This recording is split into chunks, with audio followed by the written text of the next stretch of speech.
Hi, I'm Jerry. This is a slip joint, and it's a TwoSun. We're going to jump ahead in numbers quite a bit. This is the number 257-G10. And as you can see, yes, it very much does have orange G10 handles. And to this date, they haven't had any other variations of this, but I would kind of like to see some in the future because this is a pretty darn good knife. It's fairly small, so this might be one of those fifth pocket or, watch pocket or coin pocket kind of knives that you might want to carry around with you. But it does have a little bit of differences from some normal TwoSun slip joints. But yeah, this is a Wong design. He does like to do these matchstick pulls, and I'm glad for that. Works a lot better for me than trying to use nail nicks, which I'm not a huge fan of. As we can see, this is a pretty standard kind of drop pointy blade. And yeah, this one's an M390 as well, as most of their slip joints end up being. This one does a pretty darn good job of being exactly a 3-finger knife, at least for me. You could probably get 3.5 if you had, some more normal sized hands, but mine are a bit larger, so there you go. This guy has an amazing walk and talk on it. The pull on it's probably 5.5, maybe bordering on 6. So not difficult to open, but very, very deliberate in both the open and the half stop positions there. You don't really have a finger guard, so if it does come down on you, it's gonna get you. It happens with most slip joint knives. There are some that kind of get around that a little bit, but just something to keep in mind if slip joints aren't normally your thing. But yeah, this guy's also riding on Phosphor Bronze washers. You could also disassemble this guy, which, as with most of these other slip joint knives, I'm not going to unless I absolutely have to, because they're not too bad taken apart. They're much more frustrating to get back together. This one's not too bad, but some of them can get pretty difficult to balance the different pressure points as you're trying to wedge the knife back underneath the spring there. And yeah, you can't get to the blade at all, much less it's very, very thin, so like even if you could try to get something in there,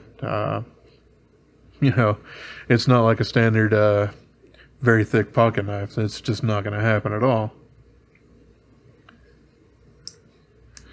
The blade steel on this one does a pretty darn good job. I haven't really had complaints. It might not be the best in the world, but it still very much carries its own, and you're not going to be doing crazy hard work use with a slip joint, especially not one like this, which actually has a pretty thin blade stock on it. If I remember right, I think we're right around 1.6 millimeters on this.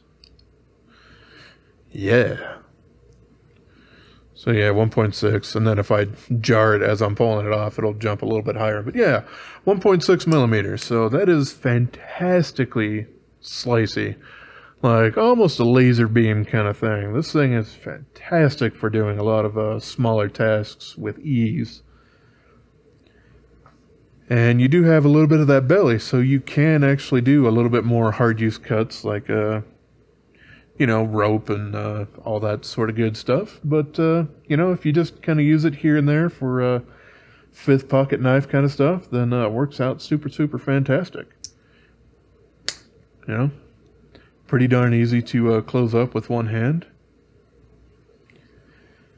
There's not a whole lot of negatives I can really say about this guy, other than, probably the fact that, I guess, well, that's kind of a little nitpick where the blade doesn't meet absolutely flush with the handle there.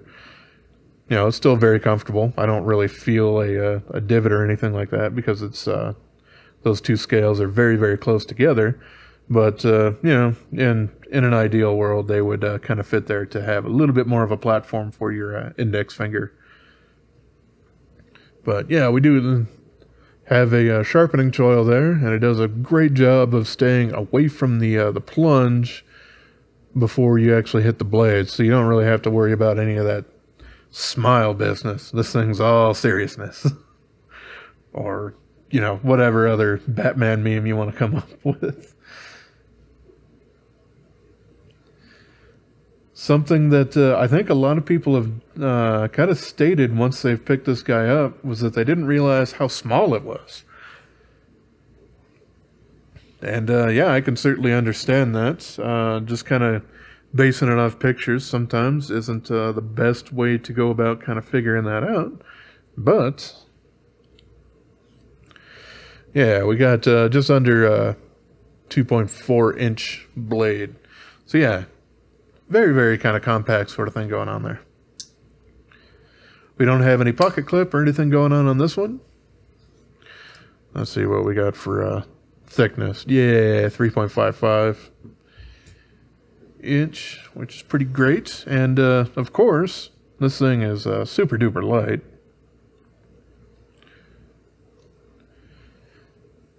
Yeah, we got basically 1.1 ounce or 31 grams.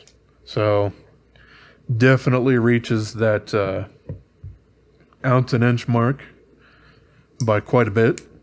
This one does not have liners on the inside of the G10, outside of the washers that it's riding against up in the pivot area. And yeah, it certainly doesn't hurt. These things are a very, very strong G10. I'm having a heck of a time trying to compress that at all, because it's also being held very strongly with the back spring there. But also a lot of other companies, including Cold Steel, will even do linerless G10 things on even some of their 6-inch knives, like the I forget the name. I've already reviewed it. The ridiculous Warncliffe 6-inch blade that they do in blue. But yeah, this is a kind of a sleeper hit. I think a lot of people who were originally bidding on these things were thinking they were a little bit larger, because the price for a while on these guys was remaining pretty darn high. I finally did get a hold of this one for a decent price. You know, I don't remember exactly, but I think it was under 50, or maybe right at. But yeah, for doing the absolute nice, sliciest kind of things imaginable, this is pretty darn good. And it's a little bit larger than your standard Swiss Army knife. You know, we got like another, what, 1/3 of an inch kind of sticking off there or whatever, but a much more capable blade.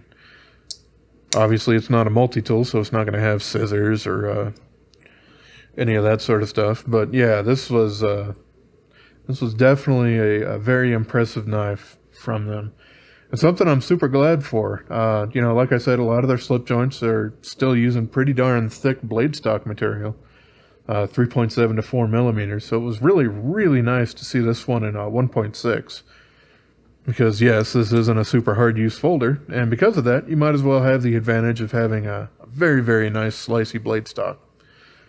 So yeah, once again, Wong is knocking it out of the park. And also what I did appreciate, as I kind of mentioned a little bit at the beginning there, you know, Wong is certainly one to pay attention to a lot of different hand sizes. And yeah, this one isn't a 4-finger grip, but it is a very, very comfortable and secure 3-finger grip going on here for, you know, those of us with those large hands. Which is great, because this thing is also fairly small, which is, you know, kind of hard to end up doing right. A lot of people will try, but the beak at the end of the knife can be pretty uncomfortable, or they'll kind of shoot it off in a particular direction so that it'll rest against your pinky, which a lot of times isn't super comfortable. But yeah, this ticks all the boxes that I personally like. I would love to see this in kind of some other things down the line. Like the video description does say, this model number does include a -G10. This is the only model that's been available so far. but that does kind of tell me that there might be some variations of it in the future. I'd love to see this thing in, I don't know, a lot of other things. Micarta, probably not, because this is linerless, and G10 can do that pretty well. Micarta's not quite there, so it would probably need a liner, which would kind of alter this a bit. But I could certainly see it in titanium or something like that. That would be kind of interesting and different. And because of that and the extra strength, you could probably do some interesting milling or scrolling work on it. Sounds like it would be fantastic as well. But yeah, this is the 257-G10. And a fantastic little slip joint at that. But yeah, that's everything I got to say about it. So, as always, I appreciate y'all for watching. I hope you have yourself a wonderful rest of your day, yo. Like my video, maybe.